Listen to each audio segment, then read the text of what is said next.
Hello बच्चों, I am Jiten KR Shukla. My initial is JRK, and today I am going to start the Center of Mass. Center of Mass mechanics का एक बहुत ही important topic है। बगैर centre of मास के हम mechanics में आगे नहीं जा सकते। अब इसमें चैप्टर को हम लोग करेंगे कैसे? इसमें न्यूमेरिकल्स बहुत ज्यादा होंगे, बच्चे इसको अक्सर टफ भी फील करते हैं। प्रीवियस जिन्होंने जेई मेंस का एग्जाम आज दिया है या जो देने वाले हैं या बच्चे जो आने वाले हैं, उनको सेंटर ऑफ मास में अगर अच्छी सी पकड़ आ जाती है तो मैकेनिक्स में वो बहुत ज्यादा एंजॉय करते हैं। इस चैप्टर का बेसिकली प्रॉब्लम क्या है कि एक बॉल को जब हम ऊपर थ्रो करते हैं हमें उसका हाइट निकालना आता है, टाइम ऑफ फ्लाइट निकालना आता है, उसको फ्रिक्शन में अगर ब्लॉक के फॉर्म में किसी छोटी सी बॉडी को पढ़ो तो उसका वर्क डन हमें निकालना आता है, पोटेंशियल एनर्जी हम लोग निकाल लेते हैं, यानी एक बॉडी का। अब ये मैकेनिक्स थोड़ी सी आगे बढ़ रही है, ये आपसे ये बोलेगी कि अगर बहुत सारी बॉडी का कलेक्शन हो तो आप कैसे सॉल्व करोगे। तो वहां पर जैसा कि नाम से लग रहा है कि सेंटर ऑफ मास, यानी इस सेंटर ऑफ मास का पूरा मतलब ये होगा कि हम बहुत सारे पार्टिकल के कलेक्शन में एक ऐसा पॉइंट ढूंढने की कोशिश करेंगे जहां पर बॉडी का टोटल मास कॉन्सेंट्रेट करेगा। नंबर वन, ऐसा क्यों? क्योंकि पूरी बॉडी को हम सिंगल बॉडी की तरह पहले बनाएंगे। वो कैसे बनेगी? जब उसके सिंगल पॉइंट पर आपको मास की नॉलेज आ जाएगी, फिर उसके प्रॉब्लम को हम ठीक वैसे ही सॉल्व करेंगे जैसे हमने मोशन अंडर ग्रेविटी में, प्रोजेक्टाइल मोशन में, लॉज ऑफ मोशन में, वर्क एनर्जी पावर में, सर्कुलर मोशन में बॉडी को सॉल्व किया है। फंडे नहीं बदलेंगे, कॉन्सेप्ट वही रहेंगे। नई चीज एड ऑन होने जा रही है कि बहुत सारे पार्टिकल्स का एक ऐसा पॉइंट जहां पर बॉडी का टोटल मास कॉन्सेंट्रेट करे। अब इस पूरे टॉपिक को हम पूरा कैसे करेंगे? जैसे इसमें पहला टॉपिक होगा सेंटर ऑफ मास। इसके थ्रू हम लोग इसकी थ्योरी पे पकड़ बनाएंगे जिसके हर क्वेश्चन को अप्रोच करने में हमें हेल्प मिले। इसके बाद सेकंड हमारा होगा topic centre of mass system of and discrete particles. इसमें बहुत अच्छे से न्यूमेरिकल्स बनेंगे और हम लोग बहुत सारे न्यूमेरिकल्स इसमें करेंगे। थर्ड टॉपिक इसमें स्टार्ट होगा centre of mass of continuous mass distribution, यानी बहुत सी ऐसी बॉडीज होंगी जैसे रॉड है, क्रिकेट बैट है, या डिस्क है, कोन है, स्फेयर है। उसमें हम कैसे जानेंगे कि टोटल मास कहाँ पर फोकस करेगा? वो थर्ड पोर्शन में आएगा। मोशन ऑफ सेंटर ऑफ मास, बिल्कुल वही जैसा मैंने अभी बोला है, वेलोसिटी निकालना, एक्सीलरेशन निकालना, मोमेंटम निकालना, ये सब आएगा मोशन ऑफ सेंटर ऑफ मास में। और इसका लास्ट वाला सेक्शन होगा conservation of momentum. Law of conservation of momentum को हम कैसे अप्लाई करेंगे वो हम इसमें देखेंगे। तो आज जो हम लोग टॉपिक लेंगे उसमें वन से स्टार्ट करते हैं, तो सेंटर ऑफ मास। तो नेक्स्ट पेज पे चलते हैं। अब देखो इसमें हम लोग अब सबसे पहले बात करेंगे सेंटर ऑफ मास की डेफिनेशन की। तो डेफिनेशन से मेरा मतलब ये है कि जैसे मैंने एक एनसीईआरटी से लाइन पिक किया और वहां से लिखा कि every physical system has associated with a certain point where entire mass of the system will concentrate, known as centre of mass of the system. इसका मतलब क्या है?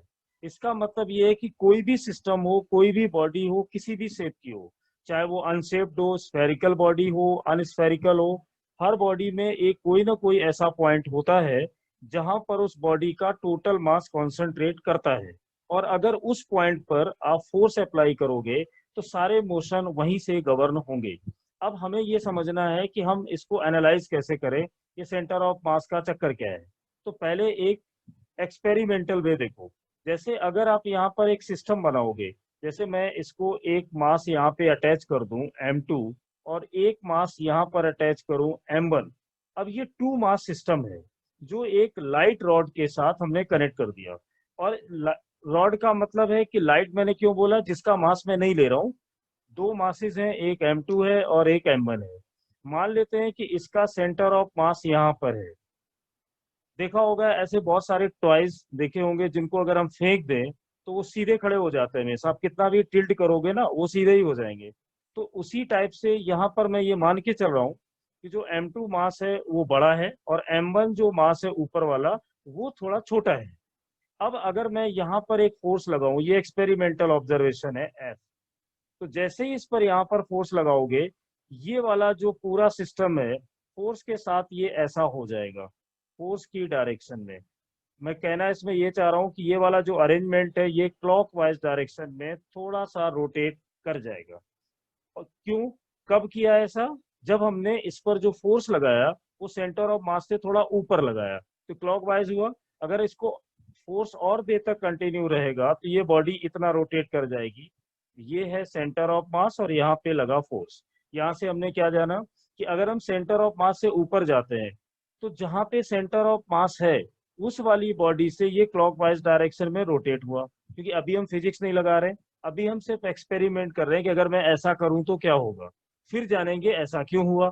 नंबर 2, अब अगर इसी अरेंजमेंट में यानी M1 और M2 वाले अरेंजमेंट में अगर ये मेरा सेंटर ऑफ मास है और मैं जो फोर्स अप्लाई करूं वो सेंटर ऑफ मास से थोड़ा नीचे करूं, ठीक, जैसे ही नीचे करेंगे तो जैसे ही इसको आगे बढ़ाओगे देखोगे जो ऊपर वाला मास है वो अपनी ओरिजिनल पोजीशन से एंटी क्लॉकवाइज डायरेक्शन में टिल्ट हो जाएगा।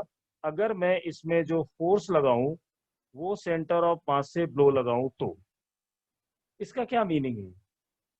यहाँ पर हम ये देख रहे हैं कि बॉडी सीधी नहीं चल रही है, हमारे पास एक लाइट रॉड थी, 2 मास उसमें अटैच थे, हमने कहीं भी पकड़ के खींचा तो जहां पर उसका टोटल मास कॉन्सेंट्रेट कर रहा था जब हमने उसके ऊपर फोर्स लगाया तो वो क्लॉकवाइज में चल दिया। लेकिन जब हमने सेंटर ऑफ मास के नीचे फोर्स लगाया तो वो एंटी क्लॉकवाइज टिल्ट हो गया, यानी बॉडी अपने ओरिजिनल फॉर्म में आगे नहीं बढ़ेगी।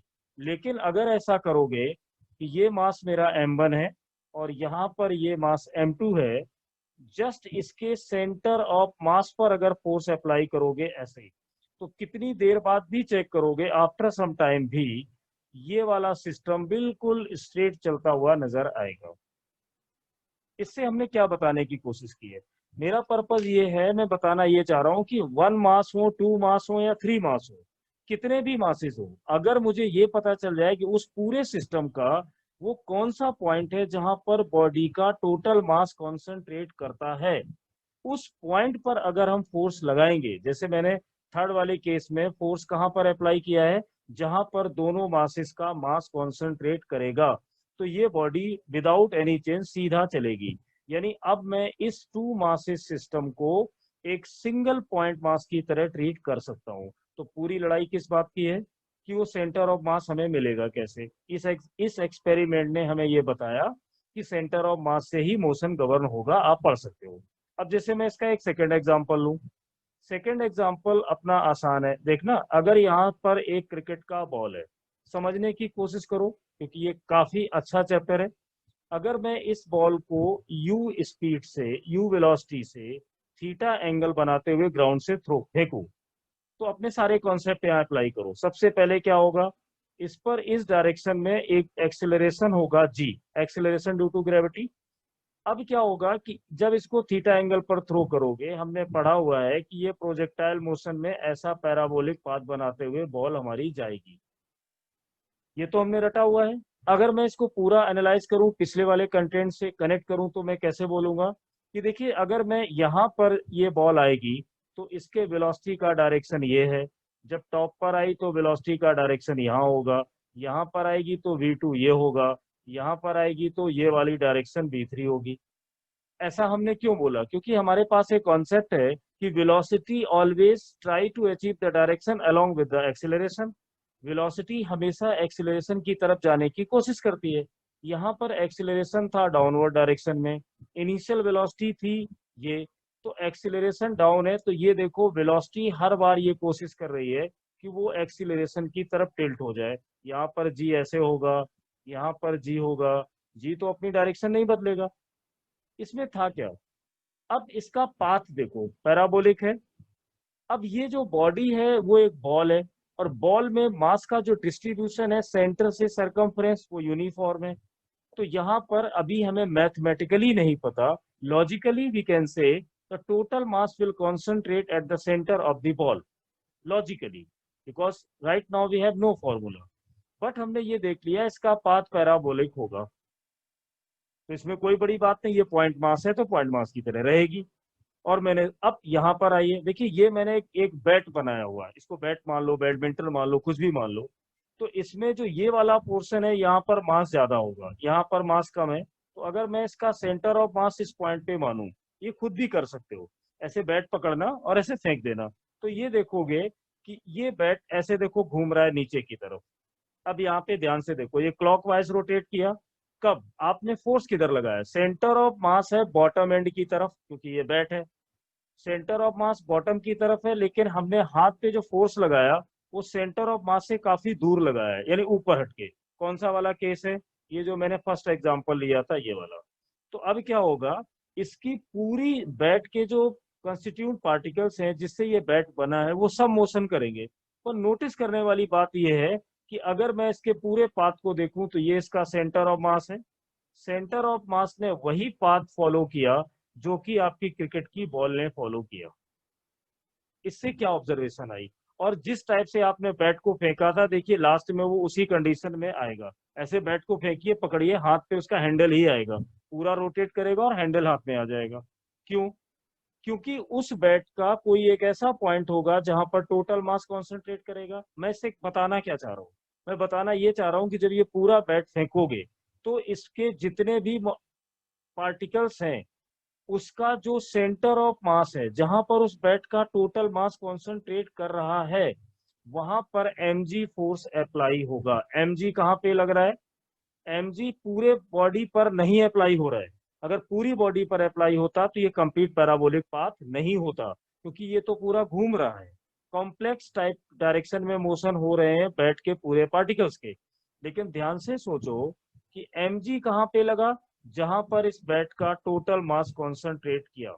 अब बच्चे ये सोच सकते हैं कि आप कैसे कह सकते हो कि एक ही पॉइंट पर mg लगा, अगर mg डिफरेंट डिफरेंट पॉइंट पर होता तो फिर ये बॉल की तरह पैराबोलिक पाथ फॉलो नहीं करता। लेकिन ये एक्सपेरिमेंटली प्रूफ है कि अगर आप बैट को ऐसे देखा होगा क्रिकेट खेलते टाइम, स्टंप पकड़ो और कस के फेंको, वो घूमते हुए जाएगी और लास्ट में एक अपनी टिप की तरह जमीन के अंदर घुस जाती है। तो इसका मतलब क्या है कि जो पूरी बॉडी तो अनसेफ थी, बहुत बड़ी थी, लेकिन ग्रेविटी ने जो अपना फोर्स अप्लाई किया उसने क्या ढूंढा, उसने उस पूरी बॉडी में वो पॉइंट सर्च किया जहां पर उस बॉडी का टोटल मास कॉन्सेंट्रेट कर रहा था और अपना mg फोर्स लगा दिया। क्योंकि ग्रेविटेशनल फोर्स लगाने के लिए हमें चाहिए मास। तो प्रॉब्लम ये है कि मैं वो पॉइंट कहाँ पे लूं जहां पर उसका मास होगा, वही तो प्रॉब्लम है। तो ये तीनों एक्सपेरिमेंट हमें क्या समझा रहे हैं, इन एक्सपेरिमेंट से हमने केवल ये देखा है कि हर बॉडी का जो सेंटर ऑफ मास है वहां पर जब भी फोर्स लगेगा ये बॉडी एक सिंगल पार्टिकल की तरह ट्रीट करेगी। तो आगे आने वाले, अभी जो मैं टॉपिक अगले पेज पे ले रहा हूँ उसमें मैं क्या करूंगा, मैं सिर्फ पहले सेक्शन में ये जानने की कोशिश करूंगा कि एक बॉडी मुझे दे दी गई है, मैं उसका ये पॉइंट कैसे पता करूं जहां पर उसका टोटल मास कॉन्सेंट्रेट करेगा। वो जानने के बाद सारे फंडे वही लगाने वाला हूं जो काइनेमेटिक्स में, वर्क एनर्जी में हमने पढ़े। तो अब देखो इसका नेक्स्ट वाला पोर्शन। अब देखो हम लोग यहाँ तक आ गए, हमने ये जान लिया है कि सिस्टम कितना भी बड़ा क्यों ना हो, अगर हम उसका ये पॉइंट पता कर पाए कि टोटल मास कहाँ पर कॉन्सेंट्रेट करेगा तो उस पूरी बॉडी को हम एक सिंगल पॉइंट की तरह ट्रीट कर सकते हैं। ये आइडिया हमने लिया। अब मेरा डाउट ये है कि मैं कैसे जानूं कि बॉडी का पूरा मास कहाँ पर कॉन्सेंट्रेट करेगा। तो उसके लिए ये है centre of mass of a system of an discrete particle system. देखिए पहले मेरी बात इसमें ध्यान से सुनना है, जब भी किसी बॉडी का सेंटर ऑफ मास सॉल्व करोगे, जैसे मेरे पास एक ये बॉडी है, ये देखो इसमें m1 मास भी है, m2 मास भी है और mn मास है या फिर m3 है, n पार्टिकल से ये बनी हुई है। अब मैं जानना चाहता हूँ वो पॉइंट जहां पर इसका टोटल मास कॉन्सेंट्रेट करेगा। ये थ्योरेटिकल पार्ट है तो बहुत अच्छे से सुनना है एक एक बात को। तो जब भी किसी का पोजीशन जानना चाहते हो तो हमें सबसे पहले किस चीज की जरूरत पड़ती है, वो है रेफरेंस की। तो सबसे पहले जब भी इस टाइप का क्वेश्चन सॉल्व करोगे, स्पेशली न्यूमेरिकल में भी, तो नंबर वन क्या करोगे, सबसे पहले एक ओरिजिन डिसाइड करोगे अपनी चॉइस के अकॉर्डिंग। ठीक, ओरिजिन बनाने के बाद हर पार्टिकल का पोजीशन वेक्टर मुझे पता होना चाहिए। जैसे मैंने m1 का बनाया, ये m1 का पोजीशन वेक्टर हमारे पास आ गया यहाँ से। इसी टाइप से अब एक और पोजीशन वेक्टर बनाओगे दूसरा, मान लो मैंने यहाँ से लिया m2 का, फिर यहाँ से इसी टाइप से हम लेंगे mn पार्टिकल का, और इसी टाइप से हम यहाँ पे लेंगे m3 पार्टिकल का। ये जो कुछ भी हमने बनाया ये सारे पोजीशन वेक्टर हैं हमारे इस ओरिजिन से निकलेंगे। मैंने माना ये मेरा y एक्सिस है और ये मेरा x एक्सिस है। अब इतने सारे पार्टिकल से मिलके ये बॉडी बनी है जिसका टोटल मास है m। मैं जानना चाहता हूं कि वो कौन सी जगह है जहां पर बॉडी का टोटल मास कॉन्सेंट्रेट करेगा, पर कहां से जानना चाहता हूं, कोरोना अपना कहाँ पर है, ओरिजिन पर है, जहां पर हमारा ऑब्जर्वर है। मैंने मान लिया ये पोजीशन वेक्टर R1 है, ये पोजीशन वेक्टर R2 है, इसका Rn है और इसका R3 है। पोजीशन वेक्टर वेक्टर क्वांटिटी है। अब इसको निकालने का एक फॉर्मूला, कि मैं अगर पोजीशन वेक्टर लिखूं RCM, इसका मतलब है पोजीशन वेक्टर किसका, CM मतलब सेंटर ऑफ मास का। किसके सेंटर ऑफ मास का, इस बॉडी का। कहा, किस पॉइंट के रेस्पेक्ट में, तो इस ओरिजिन O के रेस्पेक्ट में। तो उसको लिखना है M1 R1 plus M2 R2, ऐसे ही आपके पास जितने पार्टिकल हैं सबके लिए लिखना है, और डिवाइड कर देना है total mass of the body M1 M2 up to Mn। अब इतना लेंदी हम ना याद करें, इतना भारी भरकम वजन लेके कौन जाएगा, तो सबसे अच्छा है इसको ऐसे याद रखो, समेशन 1 से स्टार्ट करूंगा n तक जाऊंगा, इसी टाइप से Mi Ri, और इसको डिवाइड करोगे summation of i is equal to 1 up to n total mass of the body. ये एक जनरल फॉर्मूला बन जाएगा सेंटर ऑफ मास को कैलकुलेट करने के लिए। अब एज ए स्टूडेंट जो मैं अक्सर बोलता हूँ कि हर बार अपने से बातें करो और देखो क्या है ये। अब मुझे ये पता है कि जो ये पोजीशन वेक्टर जब हमने पढ़ा था, तो कोई भी वेक्टर तब बनाया जाता है जब सबसे पहले हम उसके कोऑर्डिनेट निकालते हैं। और कोऑर्डिनेट क्या हो सकते हैं, एक्स हो सकता है, वाई हो सकता है और जेड हो सकता है। अगर मैं किसी पर्टिकुलर पॉइंट पे पहुंचना चाहता हूं और मैं वहां पर ऐसे लिख दूं कि जब पहले मैं एक्स चला, फिर मैं वाई गया, फिर मैं जेड गया। अब बताओ, कोई गारंटी से बोल सकता है कि एक्स वाई जेड का मतलब आप एक्स में ही चले हो, वाई का मतलब वाई में ही चले हो, जेड का मतलब जेड में ही चले हो। कहना मैं ये चाह रहा हूँ, ये कोई गारंटी नहीं होती कि एक्स लिखा है तो हमने एक्स एक्सिस में ही मोशन किया है। मतलब एक्स लिखने से एक्स एक्सिस की गारंटी नहीं आती, कहना मैं ये चाह रहा हूँ। तो इस गारंटी को देने के लिए हमें फिजिक्स में क्या पढ़ाया गया है, यूनिट वेक्टर। तो अगर मैं यहाँ पर आई कैप लिख दूं और वाई में जे कैप लिखूं और जेड में के कैप लिखूं, तो ये गारंटी है कि आप आई कैप में हो, जे कैप में हो और के कैप में हो। तो अब मैं कह सकता हूं कि यहाँ पे वेक्टर साइन लगाइए, क्योंकि मैंने ये बोल दिया है कि मेरा जो कोऑर्डिनेट है वो एक्स अमाउंट एक्स में, वाई अमाउंट वाई में, ये बन जाता है हमारा पोजीशन वेक्टर। ये वेक्टर हमें क्या बता रहा है, ये फॉर्मूला हमें क्या समझा रहा है, ये कह रहा है कि अगर कोई भी बॉडी M1 M2 मास से बनी है, तो आप उस पर्टिकुलर बॉडी का मास लीजिए और उस मास का जिस ओरिजिन जो आपने माना है, जो भी माना है, उसके साथ उसका वेक्टर के साथ मल्टीप्लाई करिए। मतलब M1 with multiplied with position vector of that particular body, plus दूसरी बॉडी लीजिए, उसका पोजीशन वेक्टर जहां आपने ओरिजिन माना है उसको वेक्टर के साथ मल्टीप्लाई करिए। ऐसे जितने भी पार्टिकल्स हैं सबका मल्टीप्लाई करिए, M1 R1 M2 R2 M2, और फिर उस बॉडी में जितने पार्टिकल्स हैं उन सबके मास का सम कर दीजिए, तो आपको उस बॉडी के पोजीशन वेक्टर मिल जाएगा। अब जरूरी नहीं है कि पार्टिकल हमेशा 3 डायमेंशनल हो। मान लो मैं सिर्फ एक्स एक्सिस में जानना चाहता हूं, तो फिर क्या करूंगा, तो यहां पर अब फॉर्मूला कैसे याद रखूंगा, I equal 1 up to n, और यहाँ पर मास आएगा Ri की जगह मेरा सिर्फ xi वेक्टर आने वाला है। अब जब x के लिए फिक्स हो गया तो वेक्टर लगाना जरूरी नहीं। डिवाइड किससे करूंगा, इसको टोटल मास से डिवाइड करूंगा, यानी 1 अपॉन n, क्योंकि मैं जानता हूं इसका value total mass of the body आएगा। इसको अगर और अच्छे से लिखना चाहें तो याद कैसे करोगे, M1 x1, यहाँ पर लिखोगे M2 x2, और अप टू हम लोग जाएंगे Mn xn, और इसको डिवाइड किससे करेंगे, M1 plus M2 up to Mn। इसी टाइप से अगर मैं लिखना चाहता हूँ YCM के लिए, तो मेरा फॉर्मूला होगा M1/1 M2/2 up two plus Mn yn, और divide by M1 plus M2 plus Mn। Similarly अगर मुझे Z एक्सिस में सेंटर ऑफ मास चाहिए, तो हमें लिखना होगा M1 Z1, और यहाँ पर लिखूंगा M2 Z2, और प्लस में Mn Zn, divide by M1 plus M2 plus M3 up to Mn। यानी ये एक सिंपल सी कैलकुलेशन है कि अगर आप एक्स में चाहते हो तो XCM निकालो, YCM निकालो, ZCM निकालो।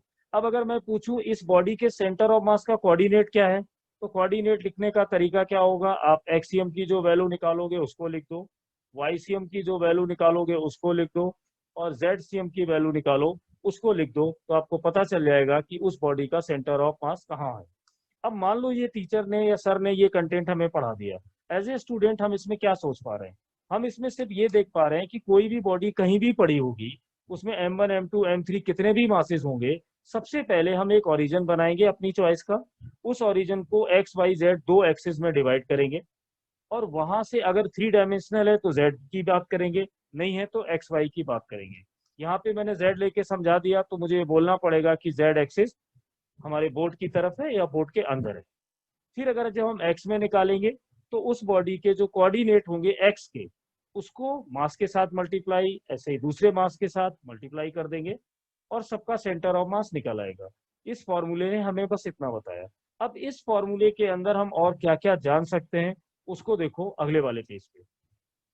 देखो, जैसे मान लो हमारे पास फॉर्मूला बन के आ गया, सेंटर ऑफ मास की एक आइडिया आ गया। अब मैं ये जानना चाहता हूं कि अगर मेरा एक मास M1 यहाँ पर रखा हुआ है, M2 मास यहाँ पर रखा हुआ है, या इसको थोड़ा सा चेंज कर लो, मान लो M1 मास यहाँ पर है और मैं एक मास यहाँ पर रख देता हूँ M2, और ये मेरा पहले से ओरिजिन था। अब मैं ये जानना चाहता हूँ कि एक्स एक्सिस पे जो मुझे सेंटर ऑफ मास मिलेगा वो मिलेगा कहाँ।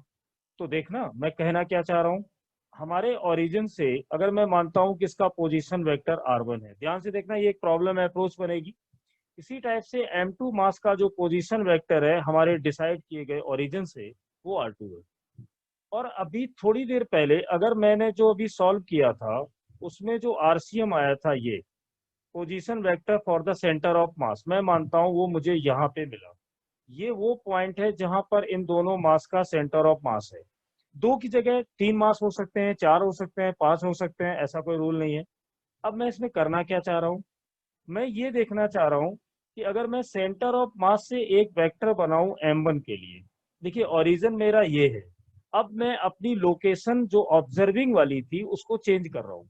मैं कोरोना पहले O पॉइंट पर बैठा हुआ था, अब मैंने उसको कहाँ पे बिठा दिया, जहां पर सेंटर ऑफ मास आपको मिला है। तो इस वेक्टर को मैंने माना R1 डैश वेक्टर, और इसी टाइप से मैंने M2 की तरफ लिया और यहाँ पे R2 वेक्टर डैश कर दिया। ये R1 का टेल कहाँ पर है, सेंटर ऑफ मास के पास। हेड कहाँ पर है, M1, यानी M1 हमारा टारगेटेड पॉइंट हो गया। अब देखिए इसको क्या अगर मैं ट्राइंगल लॉ अप्लाई करूं इस वाले ट्राइंगल में, तो देखना क्या लिखूंगा मैं। पहले वाले ओरिजिन से चला और O पॉइंट तक पहुंचा, तो लॉ ऑफ ट्राइंगल के अकॉर्डिंग क्या यूज करने जा रहे हैं, लॉ ऑफ ट्राइंगल। तो देखो बच्चों, इसमें हम लोग कहाँ से चलेंगे, O पॉइंट से चले, और यहाँ पर ओरिजिन को जो सेंटर ऑफ मास है मैंने मान लिया O डैश, तो मैं O से O डैश जाऊंगा, प्लस उसके बाद हमारा वेक्टर होगा O डैश से, अगर ये पॉइंट P मानूं और इसको Q मान लूं, तो मैं जाऊंगा OP के पास।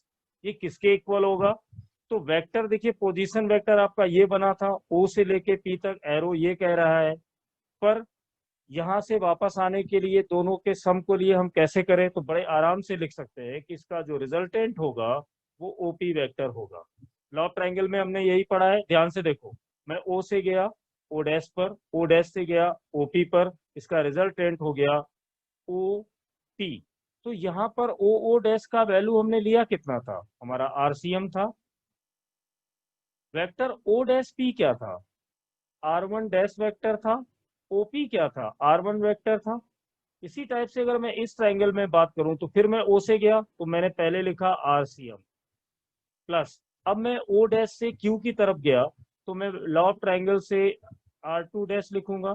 इसका रिजल्टेंट क्या होगा, ओ से लेकर क्यू तक, यानी वेक्टर R2। तो अब मेरे पास R1 का वैल्यू आ गया इक्वेशन 2, और R1 R2 हमने यहाँ पे निकाल दिए। अगर मैं इसमें आरसीएम का फॉर्मूला लिख दूं जो मैंने अभी पढ़ा था, मैं पूछता हूं कि बच्चों दो मास हैं, ये मेरा ओरिजिन है, तो बताओ इसका आरसीएम क्या होगा, यानी position vector of centre of मास क्या होगा। आप बोलोगे सर ये फॉर्मूला पढ़ा था, M1 R1 लिखेंगे और M2 R2 लिखेंगे, बिल्कुल सही, और दोनों मास से डिवाइड कर देंगे। यही पीछे मैंने पढ़ाया है कि अगर जो हमने ओरिजिन लिया है उस ओरिजिन से जहां पर हमारा मास है उसके पोजीशन वेक्टर का मल्टीप्लाई करो, फिर दूसरे का मास लो, और उसके पोजीशन वेक्टर से मल्टीप्लाई करो जहां से आपने ओरिजिन माना है, दोनों का सम करो वेक्टोरियली और मास से डिवाइड कर दो। अब अगर मैं इसमें एक चेंज करूं, चेंज क्या है, मैं R1 की वैल्यू लिखना चाह रहा हूं इक्वेशन नंबर 1 से। क्या है हमारे पास वो, तो देखिए यहाँ पे लिखा M1, अंदर क्या आएगा RCM आएगा, प्लस का R1 डैश वेक्टर आएगा। इसी टाइप से M2 है, R2 का वैल्यू क्या है RCM है। मैं रटाना नहीं चाह रहा हूँ, समझाना चाह रहा हूँ। तो R2 डैश ये हो गया। ये जो M1 प्लस M2 थे इसको लेफ्ट हैंड साइड में मल्टीप्लाई कर दो RCM के साथ, तो ये होगा M1 RCM वेक्टर प्लस का होगा M2 RCM वेक्टर, हो गया। अब मैं इसको अंदर मल्टीप्लाई कर रहा हूँ, जो ये ब्रैकेट्स हैं, यहाँ पर मिलेगा M1 RCM, फिर आपको मिलेगा plus M1 R1 dash vector, इसी टाइप से आएगा M2 RCM plus M2 R2 dash CM।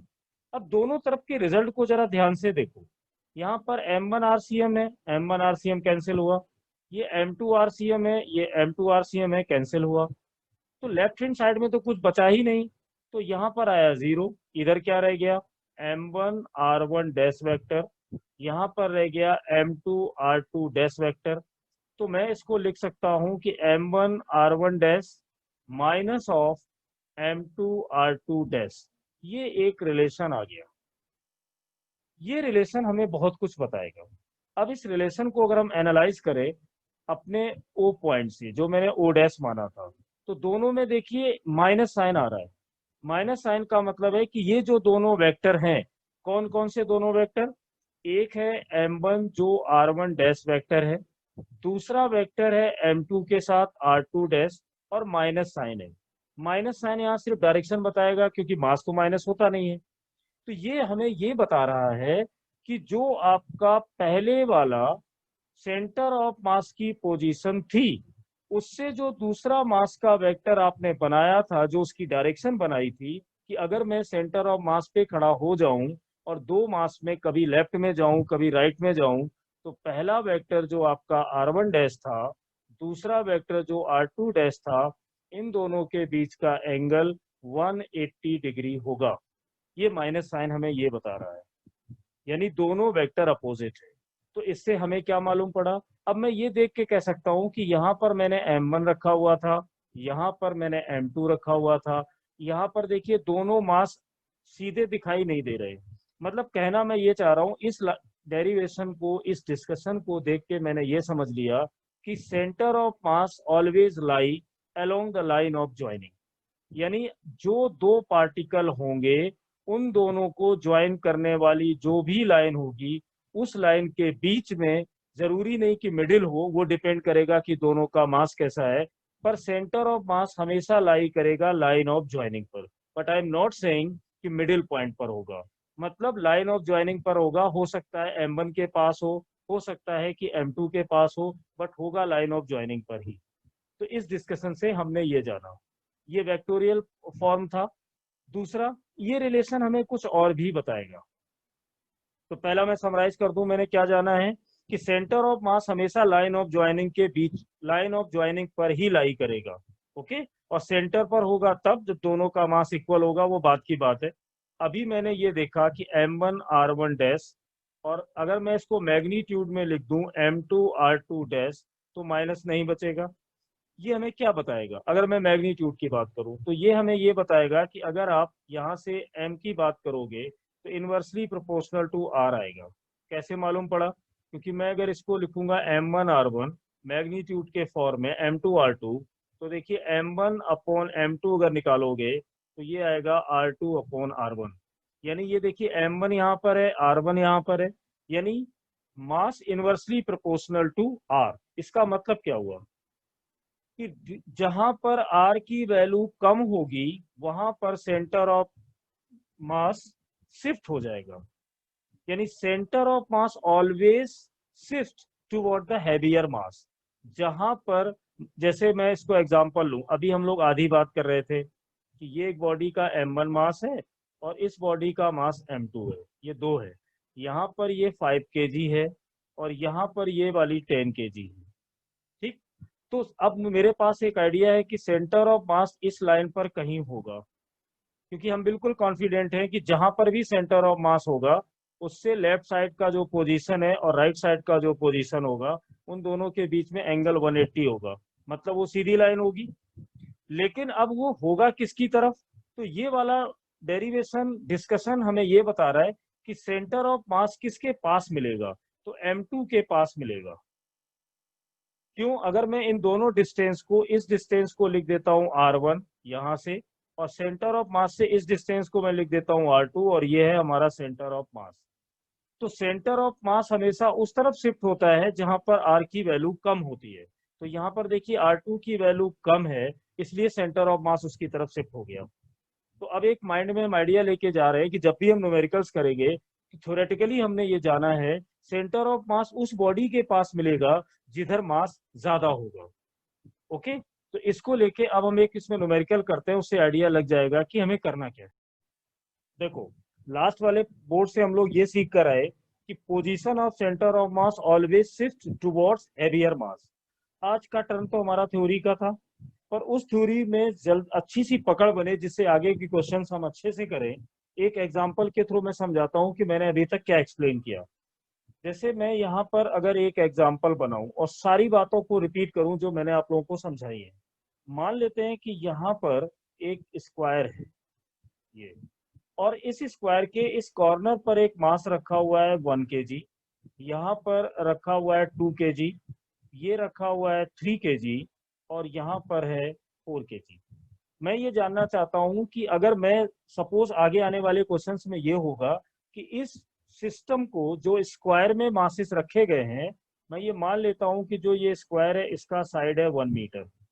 मैं अगर इसको एक्सेलरेट कराना चाहूँ तो मैं किस पॉइंट पर इसमें फोर्स अप्लाई करूं जो ये एक्सेलरेट हो जाए? क्योंकि मैंने अभी तक डिस्कशन में ये सीखा है सिस्टम कितना भी बड़ा क्यों ना हो, अगर मैं वो पॉइंट जान पाया जहां पर सिस्टम का पूरा मास कॉन्सेंट्रेट करेगा तो मैं फोर्स अप्लाई करूंगा। तो मेरी जरूरत है वो पॉइंट जानने की। उसका रूल मैंने क्या समझाया है, जब भी पोजीशन ऑफ सेंटर ऑफ मास जानने की कोशिश करो तो सबसे पहले एक ओरिजिन बनाइए।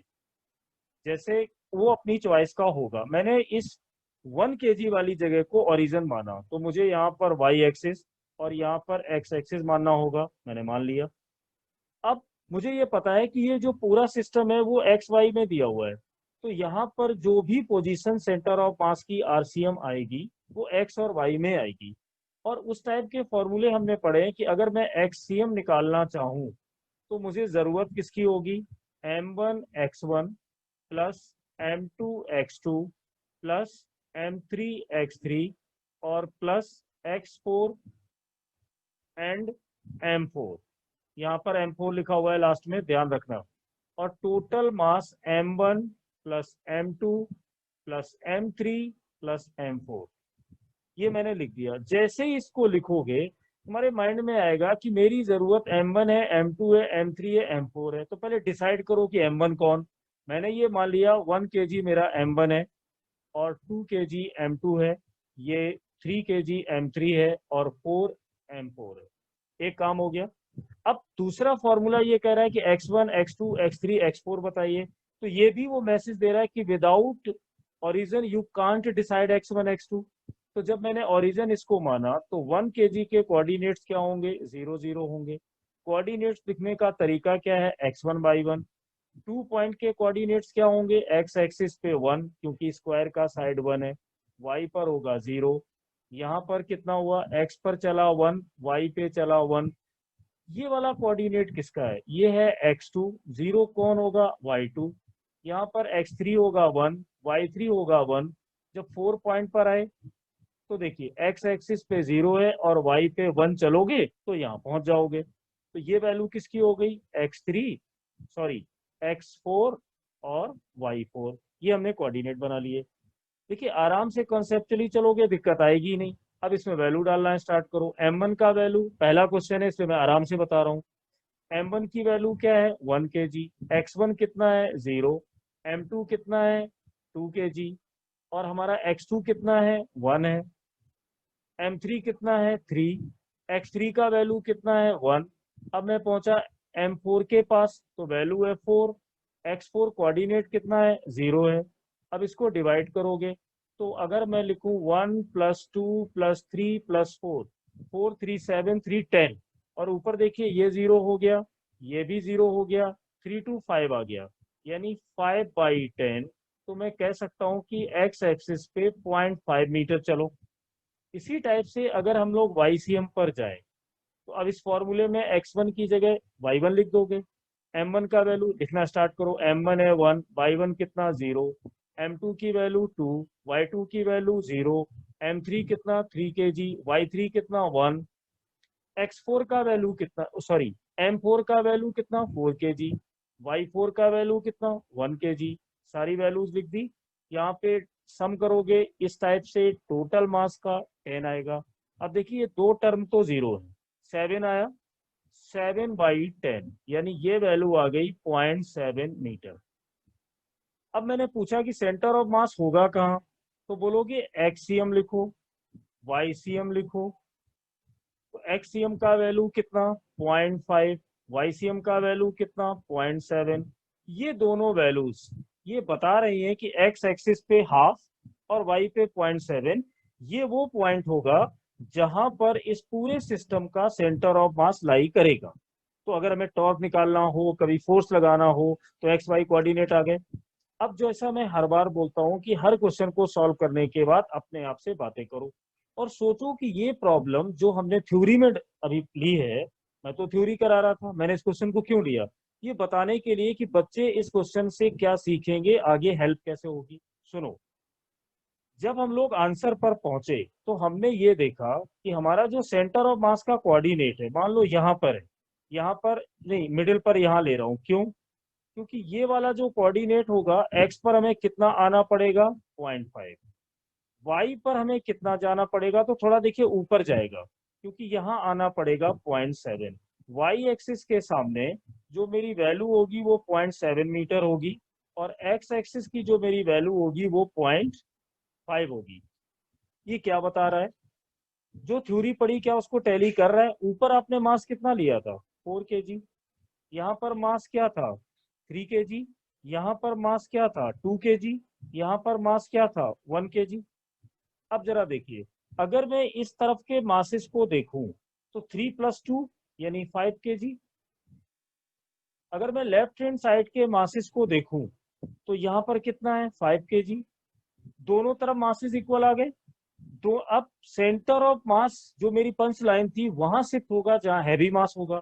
जब यहाँ दोनों तरफ 5 kg है तो सेंटर ऑफ मास कहीं शिफ्ट नहीं होगा, मिडिल में ही आएगा। तो इस न्यूमेरिकल का आंसर हमें बता रहा है कि 0.5 है एक्स एक्सिस के अलोंग, और मैं एक्स अलोंग की ही बात कर रहा हूँ। पूरी साइड 1 मीटर है, सेंटर ऑफ मास मिला 0.5 पे, यानी हमारा थ्योरी वाला जो पोर्शन था वो न्यूमेरिकली जस्टिफाई हो रहा है। ये तो हो गया एक्स एक्सिस की बात। अब जरा बात करो, मैं अगर y की तरफ देखूं, ऊपर ये वाला पोर्शन ऊपर देखो, तो ये 4 है, ये 3 है, तो यहाँ पर मास कितना होगा 7 kg। आ रहा है ना। अब जरा y एक्सिस पे नीचे की तरफ आइए, तो यहाँ पे 1 है, ये 2 है, तो ये मास कितना हुआ 3 kg। जब मैंने y एक्सिस पे देखा तो ऊपर जाने पे मास हो रहा है 7 kg, और नीचे आ रहा हूं तो 3 kg हो रहा है, और सेंटर ऑफ मास उधर शिफ्ट होगा जिधर हैवी मास होगा। तो y एक्सिस पर ये 0.7 क्यों आया। अगर y का वैल्यू 0.5 आता तो मिडिल होता, अगर 0.3 या 2 आता तो ये नीचे की तरफ शिफ्ट होता, लेकिन 0.7 का मतलब है कि 1 मीटर पूरा करने में इसको 0.3 की कमी रह गई, यानी मिडिल से ये शिफ्ट हुआ, पर किसकी तरफ शिफ्ट हुआ 7 kg की तरफ शिफ्ट हुआ, इसलिए इसका आंसर 0.7 आया। तो जब भी न्यूमेरिकल में ऐसा कोई डायग्राम है तो पहली नजर में ये देखो कि हमारे डायग्राम में मासेस ज्यादा किधर आ रहे हैं, मतलब आंसर उसकी तरफ ही जाने वाला है।